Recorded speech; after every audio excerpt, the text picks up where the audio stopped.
everyone, I'm Ruby, daughter of Muniandi, metric number 262088. So now let's proceed with the ratio analysis. Generally, banks are heavily regulated and lend money to its depositors and shareholders as interest that they get from the lending will be the main source of income for the banks. As a result, there is little room for poor debt write-offs. Lenders calculate several ratios to monitor a firm and its ability to repay a loan to assist in analyzing the feasibility of a commercial loan.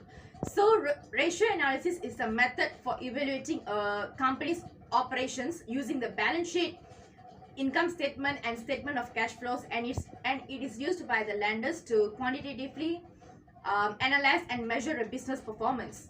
In this report, Asia Brands Berhad has been evaluated by 5 types of ratio analysis, which are liquidity ratio, performance ratio, gearing ratio, interest coverage ratio, and efficiency ratio for the past 5 years from 2016 to 2020. First one is liquidity ratio. The use of a number of ratios to determine an organization's ability to pay its obligation on time is known as liquidity ratio analysis. This study is critical for lenders and creditors who wish to get a sense of a borrower's or customer's financial status before extending credit to them. This analysis can be done using a variety of ratios and we are analyzing the current ratio. The current ratio, also known as the working capital ratio, measures the capability of a business to meet its short-term obligations that are due within a year. It indicates the financial health of a company and how it can maximize the liquidity of its current assets to settle debt and also the payables. So based on the trend of this ratio, it is recorded that 1.03 during 2018 and then dropped to 0.74 in 2017 and then remained static in 2018 too. Then in 2019 and 2020 we can see a gradual increase of the current ratio of 1.75 in year 2020. This reflects that the Asia Brands Berhad has the ability to meet its short-term debts by liquidating their current assets quickly. Second is profitability ratios, which assist lenders in determining a company's growth rate and also the ability to repay debts. The sales growth rate is a measurement of how quickly a company may increase revenue from sales over a set period of time.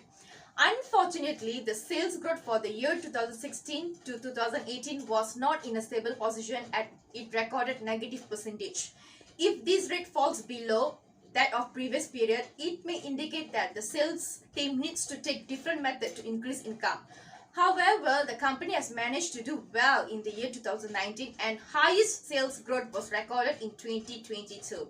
A high pace of sales growth, on the other hand, is frequently regarded as a positive sign for the firm's stakeholders. Second is ROA, return on asset, is a metric that determines how well a business can extract profit from its assets regardless of its size. So ROA from the year 2016 to 2018 also was not good. It showed negative value as the company was carrying more debt, but later in 2020 it recorded the highest at 3.01%. This indicated that the management is again doing an excellent job of creating profits from shareholders' capital. The higher the ROA percentage, the better, because it indicates the company is good at converting its investment into profits. Next, ROE, return of equity, which is used to provide insight into how the company management is using financing from equity to grow business, were in the same bad momentum with other profitability ratios too from the year 2016 to 2018, but was positive during the year 2019 and 20. Normally, when a company's return on equity is negative, its shareholders are losing value rather than earning it. This is usually a poor omen for investors and managers will attempt everything they can to avoid a negative return. So most investors avoid investing in a firm that does not routinely provide positive returns, but the company is well.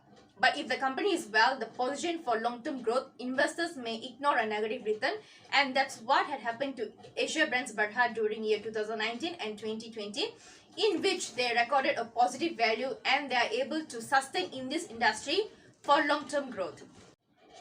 Finally, we have decided to approve the loan for Asia Brands Berhad. So, in terms of accessing the current ratio, I would say that Asia Brands Berhad has satisfactorily performed for the past 5 years, in which their trend is between 1.5 to 2 recently, which means not too low and not too high. Thus, the company is capable for the repayment of loan amount.